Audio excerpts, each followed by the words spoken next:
الحمد لله نحمده ونستعينه ونستغفره ونؤمن به ونتوكل عليه ونعوذ بالله من شرور أنفسنا ومن سيئات أعمالنا من يهده الله فلا مضل له ومن يضلله فلا هادي له ونشهد أن لا إله إلا الله وحده لا شريك له ونشهد أن سيدنا وسندنا وشفيعنا وحبيبنا ومولانا محمدا عبده ورسوله صلى الله تعالى عليه وعلى آله وأصحابه وأزواجه وذرياته أجمعين أما بعد۔ محترم بزرگوں اور دوستو، اللہ رب العزت والجلال کا بہت بڑا احسان ہے، کرم ہے کہ اس نے ہمیں اور آپ کو اپنے پاک گھر میں آنے کی توفیق عطا فرمائی۔ اللہ تبارک و تعالی نے قرآن مجید میں سورہ نساء میں ارشاد فرمایا کہ اگر تم ان گناہوں سے باز آ جاؤ جو گناہ بڑے بڑے ہیں تو ہم تمہارے چھوٹے چھوٹے گناہ خود بخود مٹا دیں گے، تمہیں معاف فرما دیں گے اور تمہیں ایک باعزت جگہ یعنی جنت میں داخل کر دیں گے۔ ایک مرتبہ نبی اکرم صلی اللہ علیہ وسلم ایک انصاری صحابی کے جنازے میں شرکت فرماتے ہوئے جنت البقیع قبرستان تشریف لے گئے۔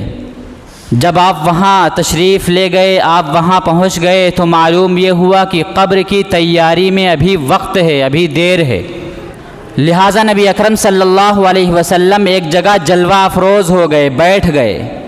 اس حدیث شریف کے راوی حضرت براء ابن عازب رضی اللہ تعالیٰ عنہ فرماتے ہیں کہ ہم صحابہ بھی سب آپ کے آس پاس باادب بیٹھ گئے اور اس طرح باادب بیٹھے کہ جیسے کہ ہمارے سروں کے اوپر پرندے بیٹھے ہوئے ہوں۔ صحابہ کرام رضوان اللہ تعالی علیہم اجمعین کے اندر بے انتہا ادب تھا، بے انتہا ان کے اندر دین کی طلب اور دین کی تڑپ موجود تھی۔ جب وہ نبی اکرم صلی اللہ علیہ وسلم کی مجلس میں بیٹھتے تھے، آپ صلی اللہ علیہ وسلم کے پاس دین کی باتیں سننے کے لیے بیٹھتے تھے تو باادب ہو کر بیٹھتے تھے، آپ کی طرف ہماتن متوجہ ہو جایا کرتے تھے اور غور سے بات کو سنتے تھے، ادھر ادھر نہیں دیکھتے تھے اور نہ ایسے بیٹھتے تھے جیسا کہ ان کے اندر دین کی طلب اور تڑپ ہی موجود نہ ہو، بلکہ توجہ کے ساتھ ایک ایک بات کو سنتے تھے۔ یہ صحابہ کرام کی حالت تھی۔ چنانچہ براء ابن عازب رضی اللہ تعالیٰ عنہ فرماتے ہیں کہ ہم سب صحابہ آپ کے پاس ارد گرد خاموشی سے بیٹھ گئے، باادب بیٹھ گئے، اور آپ صلی اللہ علیہ وسلم کی کیفیت یہ تھی کہ آپ کے ہاتھ میں ایک چھوٹی سی لکڑی تھی، جیسے کسی فکرمند آدمی کے ہاتھ میں کوئی چھوٹی سی لکڑی ہو اور وہ زمین کو کورید رہا ہو، اسی طریقے سے نبی اکرم صلی اللہ علیہ وسلم اس لکڑی سے زمین کو کورید رہے تھے، اور ایسا محسوس ہو رہا تھا کہ آپ کے اوپر غم سوار ہے، آپ بے انتہا فکر میں ہیں، کچھ سوچ رہے ہیں آپ، یہ آپ کی کیفیت تھی، اور آپ کا سر مبارک زمین کی طرف جھکا ہوا تھا کہ اچانک اللہ کے رسول صلی اللہ علیہ وسلم نے 2 یا 3 مرتبہ اپنے سر مبارک کو اوپر اٹھایا اور فرمایا کہ قبر کے عذاب سے پناہ مانگو، قبر کے عذاب سے پناہ مانگو۔ پھر نبی اکرم صلی اللہ علیہ وسلم نے اس کے بعد کافی وضاحت فرمائی عذاب کے بارے میں، ثواب کے بارے میں۔ یہ جو حدیث شریف آپ کے سامنے میں نے عرض کی ہے، اس کے اندر 3 سبق موجود ہیں، 3 نصیحتیں موجود ہیں جو ہمارے کام کی ہیں اور ان پر ہمیں عمل کرنا چاہیے۔ سب سے پہلی جو نصیحت اور سب سے پہلا جو ادب ہے وہ یہ ہے کہ جب ہم دین کی بات سننے کے لیے جائیں، دین کی بات ہمارے سامنے ہو رہی ہو، اللہ اور اللہ کے رسول کی بات ہمارے سامنے ہو رہی ہو، تو ہم باادب بیٹھیں اور ہم اپنے ذہن کو خیالات سے پاک صاف کر کے اس بات کہنے والے کی طرف پوری طرح متوجہ ہو جائیں کہ کیا بات کہی جا رہی ہے۔ جب ہم کسی کے پاس کوئی سوال لے کر جائیں، دینی سوال،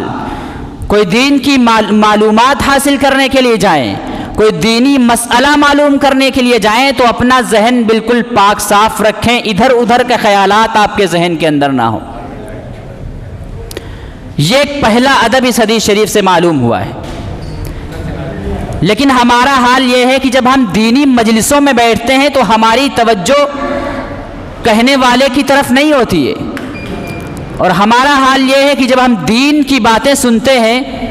تو ہمارا خیال ادھر ادھر رہتا ہے، ہمارا دماغ اور ہمارا ذہن صاف نہیں ہوتا۔ بسا اوقات تو لوگ اس طرح سوال کرنے آتے ہیں، سوال پوچھنے آتے ہیں کہ ایسا لگتا ہے کہ وہ امتحان لے رہے ہیں۔ تو جب دین کی بات ہم معلوم کرنے جائیں، دین کی بات ہم پوچھنے جائیں تو ہمارا ذہن بالکل پاک صاف ہو۔ اور حد تو یہاں تک ہوتی ہے کہ لوگ جب پوچھتے ہیں دین کی باتیں تو ایسا لگتا ہے کہ وہ بتا رہے ہیں کہ آپ کو معلوم نہیں ہے، ہم آپ کو بتا رہے ہیں۔ تو جب دین کی بات ہم کسی سے پوچھنے کے لیے جائیں، کسی سے سوال کرنے کے لیے جائیں، دین کی بات سننے کے لیے جائیں تو با ادب ہو کر بیٹھیں اور اس کی طرف ہمارا دھیان ہو، توجہ ہو کہ وہ کہنے والا شخص ہم سے کیا کہنا چاہتا ہے۔ تو ایک ادب تو اس حدیث شریف سے یہ معلوم ہوا جو صحابہ کرام کے عمل سے ثابت ہے کہ صحابہ کرام نبی اکرم صلی اللہ علیہ وسلم کے سامنے کس طرح با ادب بیٹھا کرتے تھے اور کس طرح بات کو سنا کرتے تھے۔ اور دوسرا ادب، دوسری بات جو اس حدیث شریف سے پتہ چلتی ہے وہ یہ ہے کہ اگر کوئی شخص قبرستان جائے جنازے کو لے کر، جنازے کے ساتھ میں جائے اور قبر میں ابھی تاخیر ہے، اس کی تیاری میں ابھی دیر ہے، تو وہ قبرستان میں بیٹھ سکتا ہے۔ ہاں، قبروں کے اوپر نہ بیٹھے، قبر سے ہٹ کر بیٹھے، قبروں کے اوپر کھڑا نہ ہو۔ یہ ایک بات یہاں سے پتہ چلتی ہے کہ اگر تاخیر ہو قبر کی تیاری میں تو قبرستان میں بیٹھا جا سکتا ہے، لیکن ایک بات جو یہاں ادب کی ہے وہ توجہ کی ہے اور سننے کی ہے کہ جب تک میت کو کاندھے سے اتار نہ دیا جائے اس وقت تک بلا عذر قبرستان میں نہ بیٹھا جائے۔ ہاں، اگر کوئی عذر ہے، کوئی معذور ہے، کوئی کمزور ہے تو بیٹھ سکتا ہے، لیکن ادب کا تقاضا یہ ہے کہ جب میت کو کندھے سے اتار دیا جائے اس کے بعد آدمی قبرستان میں بیٹھ سکتا ہے اگر تاخیر ہو رہی ہو۔ تو دوسری بات یہ پتہ چلی اس حدیث شریف سے۔ اور تیسری بات جو اہم بات ہے وہ اس حدیث شریف سے یہ پتہ چلتی ہے کہ جب ہم قبرستان جائیں تو موت کے بارے میں سوچیں، جب ہم قبرستان جائیں تو اپنی قبر کے بارے میں سوچیں۔ اسی لیے نبی کرم صلی اللہ علیہ وسلم نے فرمایا قبرستان کے اندر کہ اللہ کے عذاب سے پناہ مانگو، قبر کے عذاب سے پناہ مانگو، قبر کے عذاب سے پناہ مانگو۔ لیکن ہمارا حال کیا ہے؟ ہمارا حال یہ ہے کہ جیسے کہ یہاں دنیا کی باتیں کرتے ہیں اسی طریقے سے جب قبرستان پہنچتے ہیں تو قبرستان میں بھی دنیا ہی کی باتیں ہوتی ہیں، حالانکہ وہاں قبر کو دیکھ کر ہمیں اپنی قبر یاد آنی چاہیے، قبر کو دیکھ کر قبر کے عذاب کو یاد کرنا چاہیے، قبر کو دیکھ کر اپنی موت کو یاد کرنا چاہیے کہ جس طریقے سے آج ہم اس مردے کو قبرستان لے کر آئے ہیں، اپنے کندھے پر لے کر آئے ہیں، اسی طریقے سے ہمیں بھی کسی دن کوئی اپنے کندھوں پر لے کر آئے گا اور دفن کر دے گا۔ اور ہمیں سوچنا چاہیے کہ جو یہ قبرستان میں موجود ہیں، قبر کے اندر دفن ہیں، یہ بھی ہماری طرح کھیلا کودا کرتے تھے، یہ بھی ہماری طرح کھایا پیا کرتے تھے، یہ بھی ہماری طرح دنیا کے اندر رہتے تھے، سہتے تھے، ان کی بھی زندگی اسی طرح گزر رہی تھی جس طریقے سے آج ہم زندگی گزار رہے ہیں، لیکن بالآخر ان کو یہاں آنا پڑا اور یہاں دفن ہیں پڑے ہوئے۔ تو اس بات کو وہاں سوچنا ہے قبرستان کے اندر، نہ کہ ہمیں دنیا کی باتیں کرنی۔ آج دنیا کی باتیں قبرستان کے اندر ہوتی ہیں، جو قبرستان کے کام و کاج ہوتے ہیں، قبرستان کے اندر جو کام کرائے جاتے ہیں، وہ جب ہم قبرستان میں میت کو دفن کرنے کے لیے جاتے ہیں تبھی وہ سارے کام ہمیں اس وقت یاد آتے ہیں۔ حالانکہ وہ کام کا ٹائم تو الگ ہوتا ہے، کام کا دوسرا ٹائم ہوتا ہے، دوسرا وقت ہوتا ہے، لیکن ہم میت کو لے کر جاتے ہیں تو سارے کے سارے کام اسی دن ہمیں یاد آتے ہیں اور ساری دنیا کی باتیں ہم قبرستان ہی میں کرتے ہیں۔ حالانکہ قبرستان جانے کا جو اصل مقصد تھا اور قبر پر حاضری کا جو اصل ادب تھا وہ یہ تھا کہ ہم اپنی موت کو سوچیں، اپنی قبر کو سوچیں اور اپنے مرنے کے بعد والی زندگی کے بارے میں سوچیں کہ ہمارے مرنے کے بعد کیا ہوگا۔ آج جو قبر کے اندر موجود ہیں پتہ نہیں ان کو عذاب ہو رہا ہے کہ ثواب ہو رہا ہے، اور ہم جب قبرستان کے اندر آئیں گے تو ہمارے ساتھ نہ جانے کیا حشر ہوگا، اس کے لیے ہم نے کیا تیاری کی ہے۔ یہ ہمیں قبرستان میں سوچنا چاہیے، نہ کہ قبرستان میں دنیا کی باتیں ہمیں کرنی چاہیے۔ تو یہ تین باتیں اس حدیث شریف سے پتہ چلتی ہیں کہ ہم اپنی موت کے بارے میں سوچیں، موت کے بعد والی زندگی کے بارے میں سوچیں۔ حضرت عائشہ رضی اللہ تعالیٰ عنہ فرماتی ہیں کہ ایک مرتبہ ہمارے پاس ایک یہودی عورت آئی اور باتوں میں اس نے قبر کے عذاب کا تذکرہ چھیڑ دیا اور اس نے کہا اور مجھے دعا دی کہ اللہ تبارک و تعالیٰ تمہیں قبر کے عذاب سے محفوظ فرمائے، قبر سے پناہ مانگو۔ یہ اس عورت نے کہا۔ جب وہ عورت چلی گئی، جناب نبی کریم صلی اللہ علیہ وسلم گھر پر تشریف لائے۔ حضرت عائشہ رضی اللہ تعالیٰ عنہا نے نبی اکرم صلی اللہ علیہ وسلم سے فرمایا اور کہا کہ وہ یہودی ایک عورت آئی تھی، وہ ایسا اور ایسا کہہ رہی تھی، کیا قبر میں بھی عذاب ہوتا ہے؟ تو نبی اکرم صلی اللہ علیہ وسلم نے ارشاد فرمایا کہ ہاں، قبر کا عذاب تو سچ ہے، برحق ہے، قبر میں عذاب ہوتا ہے اور قبر کے عذاب سے ہمیں پناہ مانگنی چاہیے۔ حضرت عائشہ رضی اللہ تعالیٰ فرماتی ہیں کہ اس کے بعد ہم نے محسوس کیا کہ نبی اکرم صلی اللہ علیہ وسلم اپنی ہر نماز کے بعد قبر کے عذاب سے پناہ چاہیا کرتے تھے، قبر کے عذاب سے پناہ چاہا کرتے تھے۔ تو ہمیں بھی قبر کے عذاب سے پناہ مانگنی ہے اور ہمیں ایسے اعمال کرنے ہیں کہ قبر کے عذاب سے ہم محفوظ رہیں، کیونکہ ہم سب کو قبر میں جانا ہے۔ اسی لیے حضرت عثمان غنی رضی اللہ تعالیٰ عنہ کے بارے میں آتا ہے کہ ان کی تو یہ حالت تھی کہ وہ جب قبرستان پہنچتے تو اتنا روتے کہ ان کی داڑھی مبارک تر ہو جایا کرتی تھی۔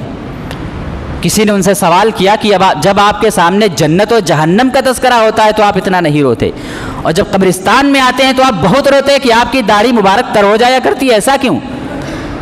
تو فرمایا کہ بات یہ ہے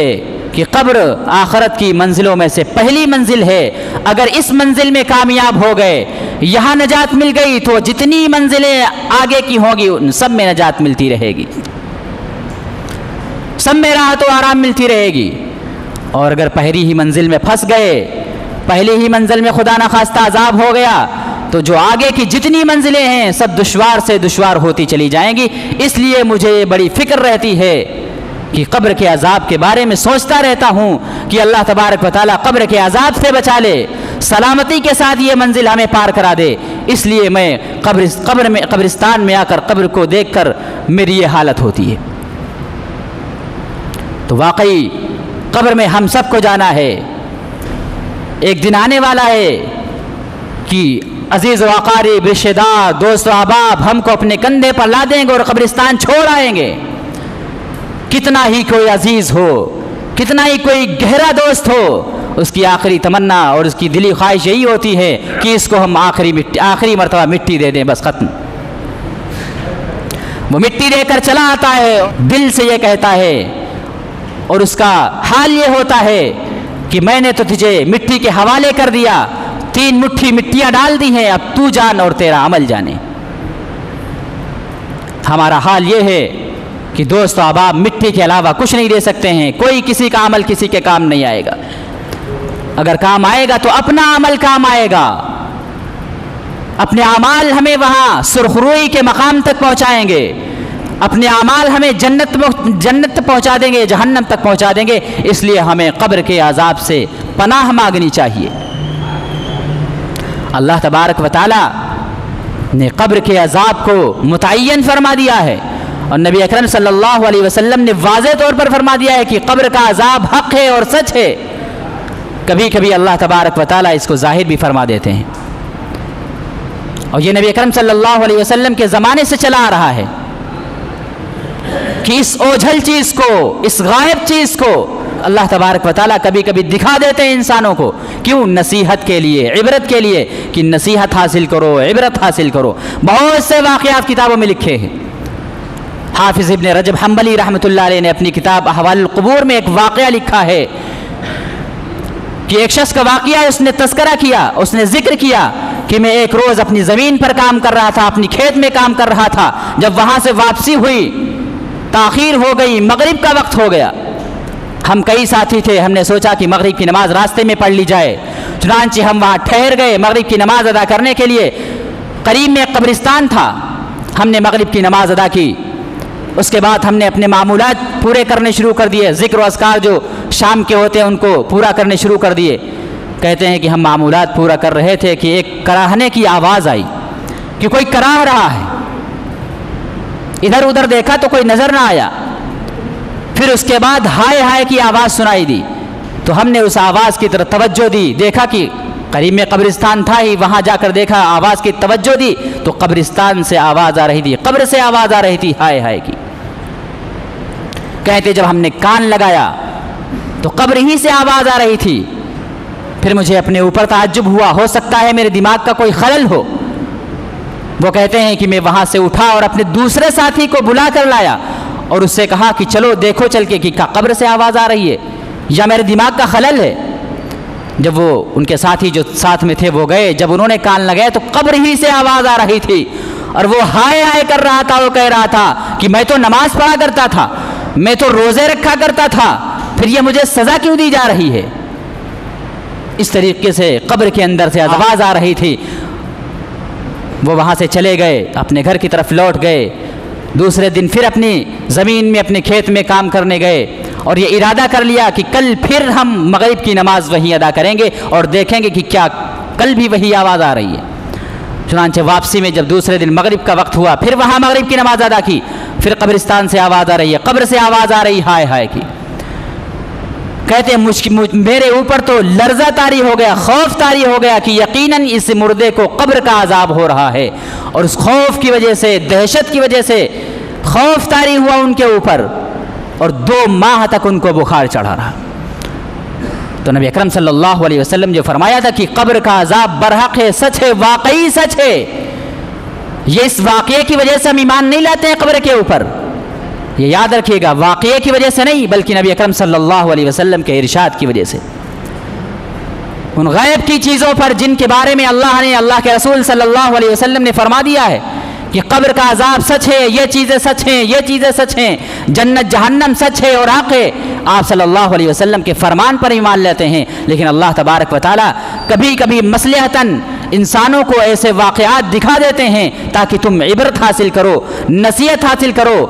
تو ان واقعات سے ہمیں نصیحت حاصل کرنا چاہیے، ان واقعات سے ہمیں عبرت حاصل کرنا چاہیے کہ اللہ تبارک و تعالی ہمیں قبر کے عذاب سے محفوظ رکھے، جس کے بارے میں یقین ہے کہ قبر میں ہمیں جانا ہے، مرنا ہے، اور مر کر ہمیں مٹی میں دفن ہو جانا ہے۔ اللہ تبارک و تعالی سے دعا ہے کہ اللہ تبارک و تعالی ہمیں ان باتوں پر عمل کرنے کی توفیق عطا فرمائے اور عذاب قبر سے ہم سب کی حفاظت فرمائے۔ وآخر دعوانا الحمدللہ رب العالمین۔ جن لوگوں نے سنتیں نہ پڑھی